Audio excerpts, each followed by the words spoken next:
I'm giving this presentation on behalf of my New Zealand Landcare colleague in the Otago area, Craig.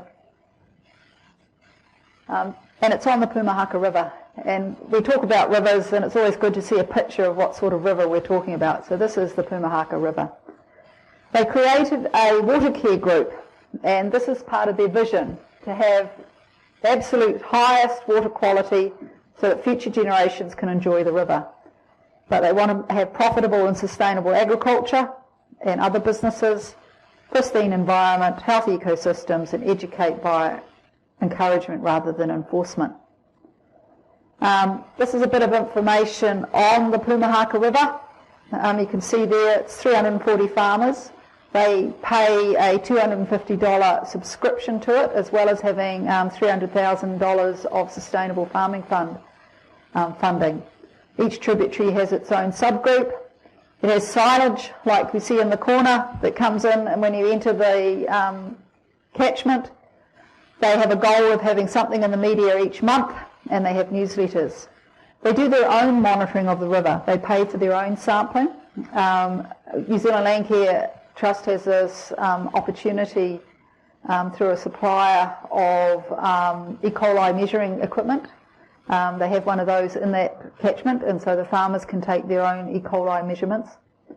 They do good practice measurements, practice events. They make submissions. They've won awards.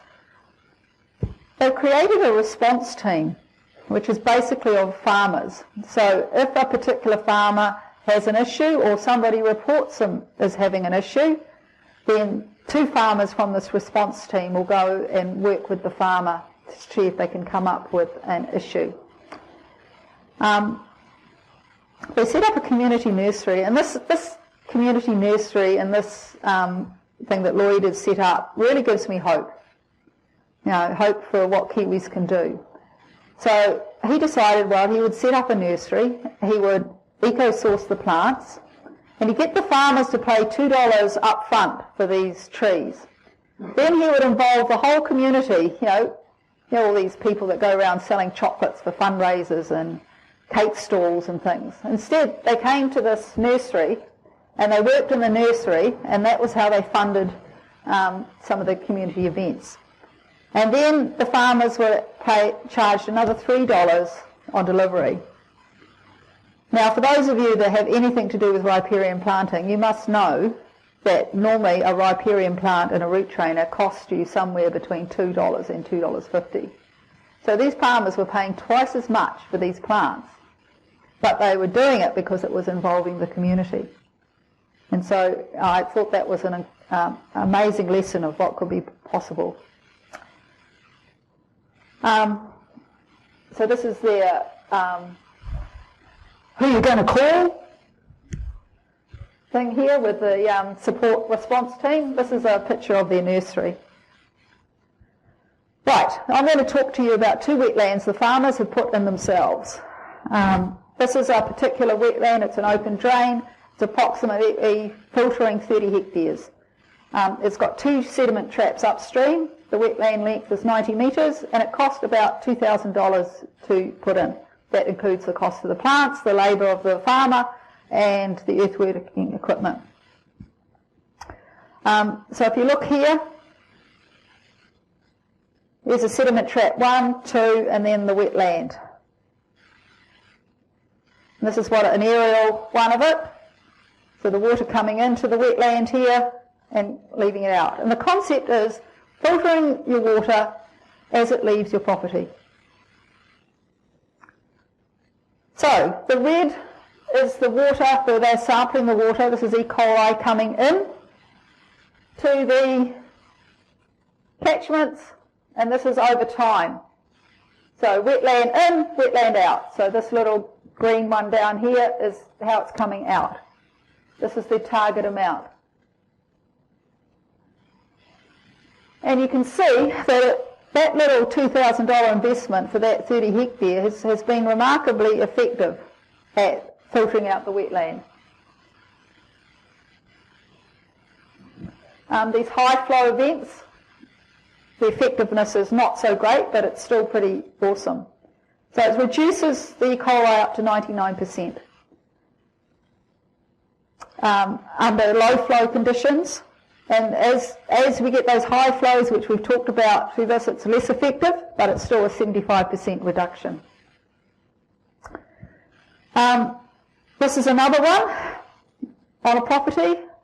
It's a catchment area of 15 hectares, so this is a bit different. This is one where there is a tile drain or plastic drains running through the low-lying area, and this is processing the water as it's coming out of those pipes. So it's a tile drain that goes into a sediment trap. Little wetland length is 40 metres, and once again it cost about $2,000. Now they've chosen to put these in places where it's already wet and boggy, and then they put a fence around it. So it really hasn't taken away a lot of good grazing material. It's about picking where to put it in. So this is how they started to build it. A year later, you've got it, all coming in there. Here's the tile drain coming in with a little sediment trap. And once again, this is the overland shot. So here's the tile drain coming in, sediment trap, and then this constructed wetland where it is. So here it's coming down, and the drain is running down through here. So it's collecting on through there, and it's ending up, and you can see that it's on the roadside, it's about to leave this property. So that's the hectares above it with this little area that's put into there.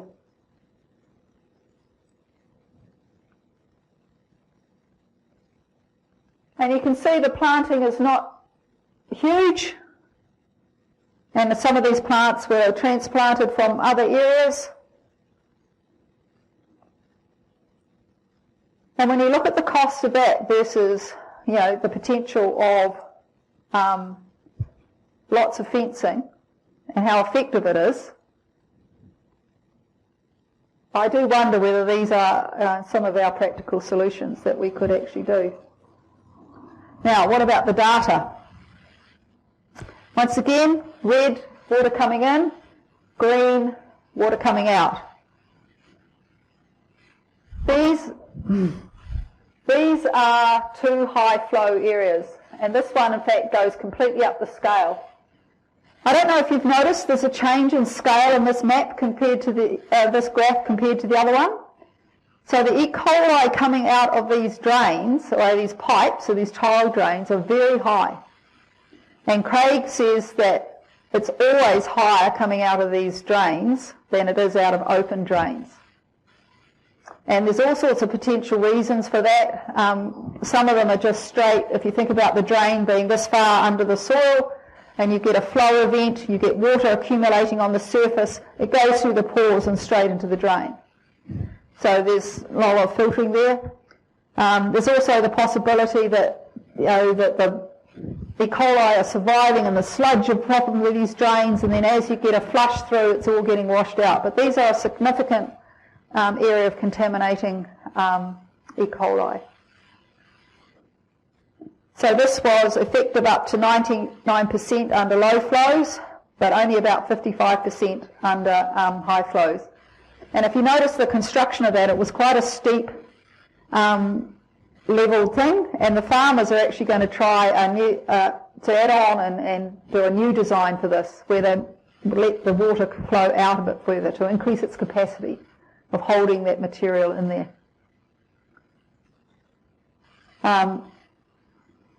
So Craig and I he said 2 times the wetland out was higher than the wetland in, but actually when I looked at the data, and I think when he log transforms the E. coli data, it won't actually be significantly different. So, but definitely some data coming through on wetlands with NIWA is that once the wetlands get up to a reasonable size, there has been instances where the E. coli has been worse coming out than it is going in, and often associated with a lot of ducks.